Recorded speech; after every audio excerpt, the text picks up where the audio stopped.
स्वदेशी और पर्यावरण संवर्धक हिंदी भाग 56 वैद्य दिलीप गाडगीळ पुणे। तो जो प्लास्टिक वगैरह चीज़ें हैं जो रोज़ाना जिसका उपयोग होता रहता है और उसका कचरा बहुत बड़े पैमाने पर निर्माण होता रहता है, उसके बारे में तो हमें सजग होना है। जैसे कि प्लास्टिक की थैली इस प्रकार की हो, उसका उपयोग कम से कम कैसे किया जाए ये हमें सोचना है। बाकी बहुत सारी चीज़ों में प्लास्टिक काम आ सकता है और वो कभी कभी उसका होता रहता है।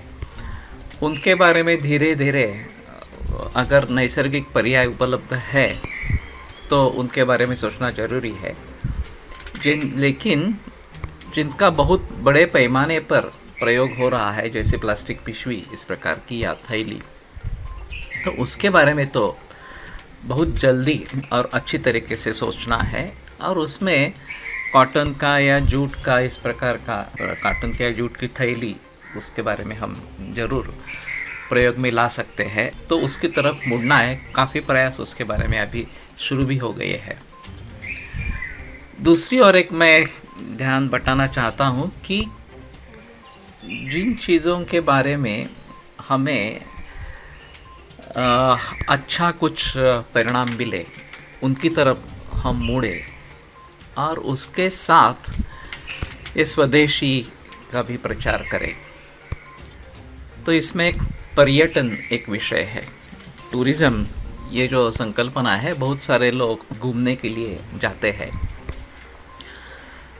और इस जो अभी कोविड-19 का जो परिणाम जिन जिन क्षेत्रों में हुआ है, इसमें इस क्षेत्र की पूरी बर्बादी हो गई है।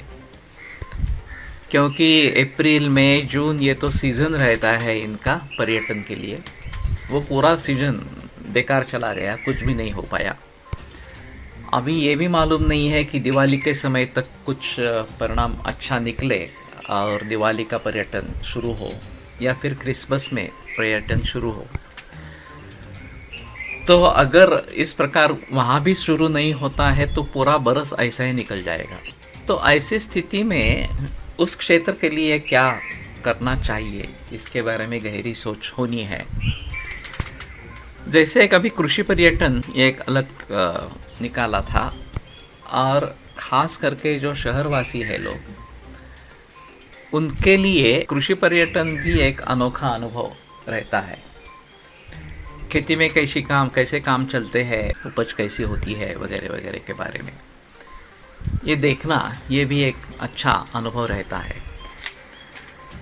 तो उसके साथ अगर हम स्वदेशी इसका प्रयोग आरंभ करें कि जैसे कृषि पर्यटन है, वैसे आरोग्य पर्यटन भी हो सकता है या आयुर्वेद के संबंध में पर्यटन भी हो सकता है। मैंने कई लोगों से इसके बारे में बात की है और हम चाहते हैं कि इस प्रकार का आरोग्य पर्यटन या आयुर्वेद से जुड़ा, जीवन शैली से जुड़ा पर्यटन यह हम कर सकते हैं।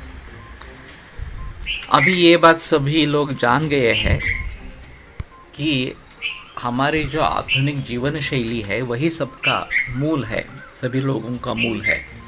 और उसी के कारण हमारी प्रतिकार क्षमता कम हो गई है। हमारा जो धान्य है, उपज है जो हमारी, या हमारा जो मिल्क प्रोडक्शन और मिल्क प्रोडक्ट्स का प्रोडक्शन है, ये सब बदल गया है और इसी में सभी की जड़ें हैं। तो लोगों को इसके बारे में अगर हम अवगत कराएंगे और अच्छी जीवन शैली किस प्रकार की हो उसके बारे में मार्गदर्शन करेंगे, देसी गाय का महत्व क्या है, उसके खेती में किस प्रकार से परिवर्तन आ सकता है और जीवन शैली आदर्श किस प्रकार की होनी चाहिए, इसके बारे में अगर हम मार्गदर्शन करेंगे तो पर्यटन क्षेत्र के लिए ये एक अच्छी शुरुआत हो सकती है और इसमें स्वदेशी का जागरण भी हो जाएगा। तो उसके बारे में थोड़ा जिक्र करते रहेंगे।